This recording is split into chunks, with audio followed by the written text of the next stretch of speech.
Hello children, welcome to the Rajkumar College Rajkot online classes. Form 5 Science Chapter 1 Plants Increasing the Number Module 3 Myself, Mrs. Shilpa K. Bawishi, welcome you to the classes.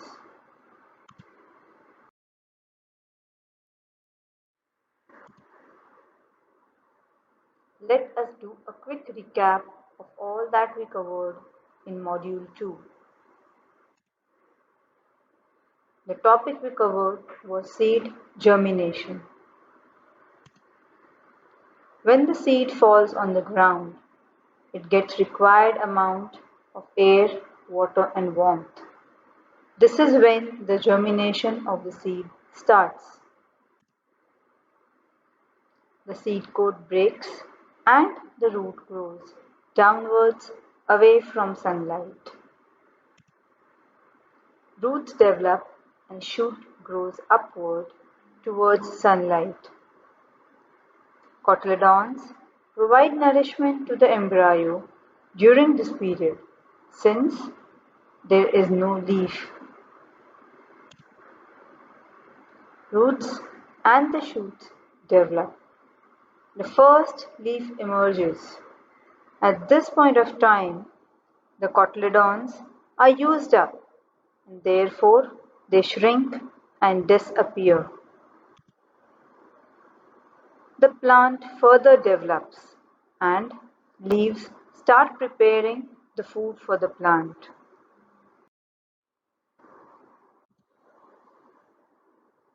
Next topic that we covered was vegetative propagation, a phenomena where plants can grow from other parts of a plant like roots, stems and leaves.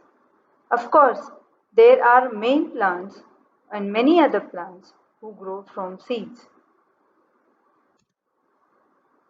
Plants grow from seeds as well as other parts like root, stem and leaf, and this process is called as vegetative propagation.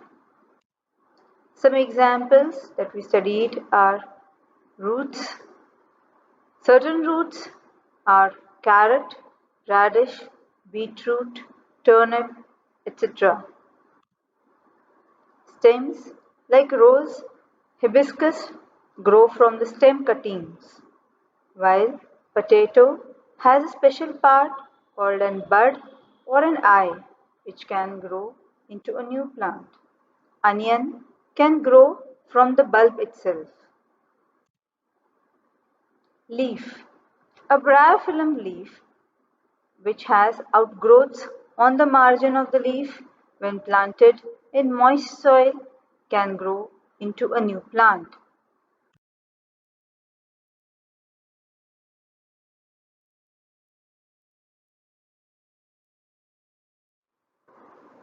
Imagine a situation, children, where all the seeds of a plant get favorable conditions near the parent plant. They grow around the parent plant. They do not move away as other living organisms do, since they do not have any kind of movement. They'll of course fall near the parent plant and start growing there. Here, all the seeds which fall near the parent plant will grow, but ultimately will compete for space, light, water, and nutrients. In this case, overcrowding of seedlings would cause their own death. Some seeds would get enough amount of light, water, and nutrients, but all won't. So only few of them would germinate and grow into plants. Thus, it's very important that the seeds move away from the parent plant in a wide area so that they get all their requirements in enough amount and they grow well. This phenomena or the process is called as Seed dispersal. The word dispersal means moving away, scattering, and when the seed moves away from the parent plant, this phenomena can be said to be seed dispersal.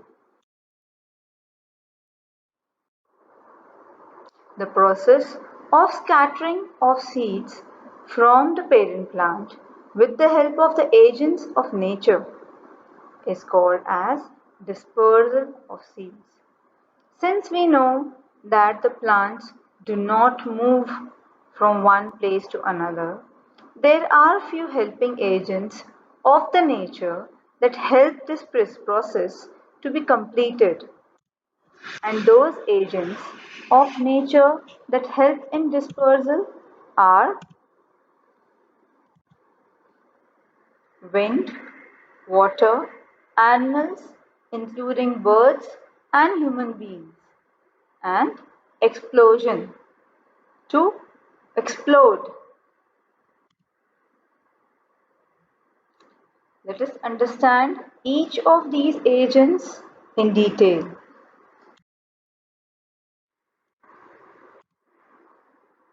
First agent we'll be studying is the wind.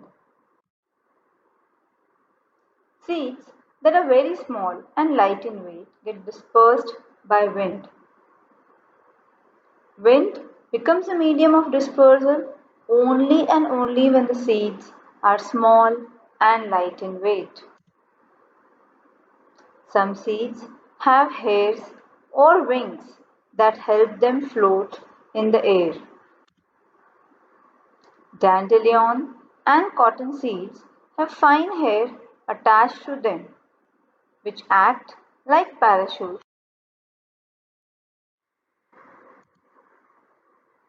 Some seeds, such as sycamore, have wings that help them float in the air and move off to far places.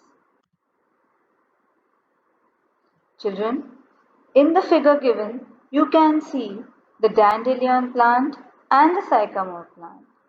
There are parachutes formed from fine hair and the fruit containing seeds in the dandelion. Same time, the sycamore plant, around the fruit there is a wingy structure formed from the ovary wall. These are the two different ways in which seeds get dispersed by the wind. You can see few other pictures of the plants which disperse by wind. Paper pots, parachute-like structure, and spinners, that's sycamore. The wings of the sycamore makes it spin like helicopter and carry it away from the parent tree. The dandelion has feathery hairs which help the seed to float in the wind. It can be carried away very far this way. And pepper pots, which are found in red campion. The flower dries out into a hollow container inside which the seeds are then rattled out, they are moved out.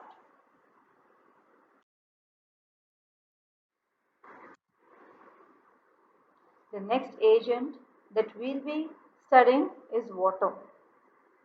Children, we know many plants grow around water.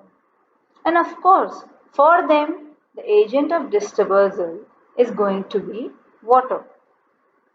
Can you think of one feature of such seeds which can be carried by water? Yes, of course. Just as the seeds which are carried by wind need to be light in weight, so is with water also. These seeds need to be light in weight and growing in or around water bodies. Seeds and fruits of these plants are light in weight and thus are carried by water to far off places.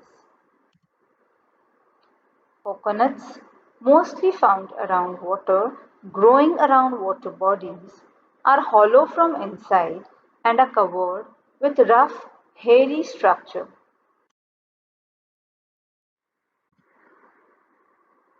The water lily and the lotus fruit has a spongy part that helps it to float.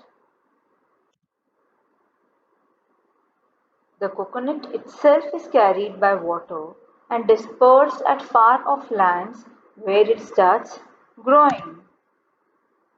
And so is with lotus and water lily. We can see these seeds have spongy covering which are very light in weight and can float on the water very easily. The next agent of dispersal is animals or birds, human beings. We all eat fruits, and most of the fruits have seeds within them. When we eat the fruit, we throw away the seeds. This is also one method by which the seeds disperse away from the parent plant.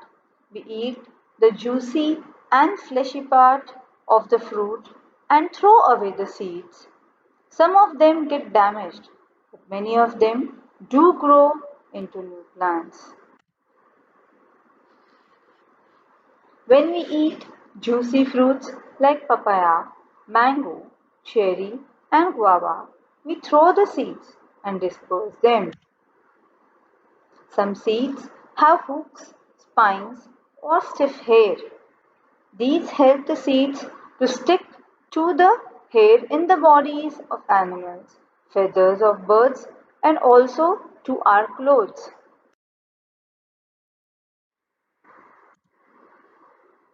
These seeds are then carried from one place to another. Squirrels collect nuts like acorns and bury them for winter food. Often they forget it. These nuts were buried, then grown into a new plant.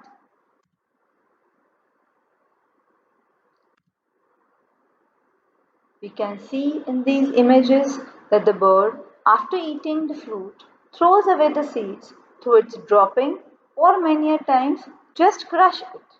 That is one way of dispersal.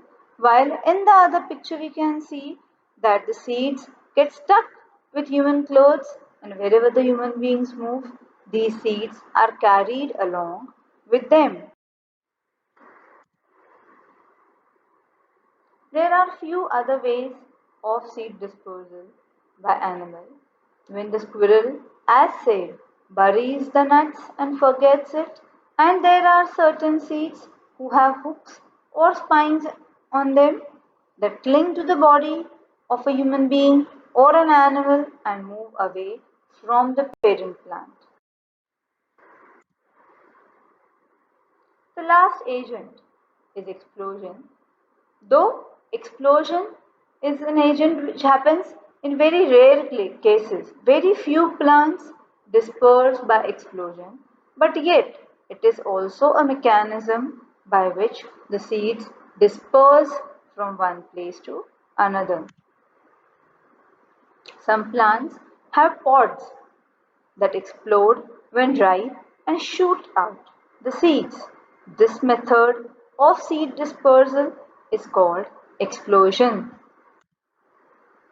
Pea, balsam, poppy, and bean plant also keep their seeds in a pod. When the seed gets ripe and the pod has dried, the pod bursts open and the peas and the beans are scattered. Children, when we bring green peas from the market, if you have observed, many peas just move out of the pod on their own. The reason is they have become ripe and mature, so they themselves break the pod and come out. This phenomena is called explosion. Let's have a look at an image showing few pictures of seeds dispersed by explosion or expulsion.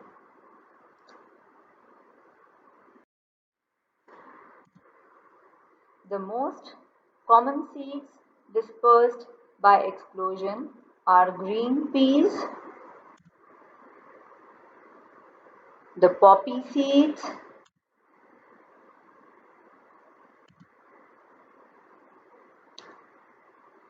and the balsam seeds.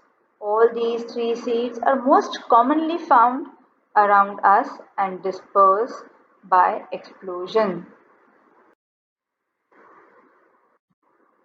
In this module, we studied about a very important process of movement by the seeds of plants, that is dispersal. You may go through the video once and twice so the topic becomes clear to you. In case of any doubts, you are free to ask me on WhatsApp. Thank you.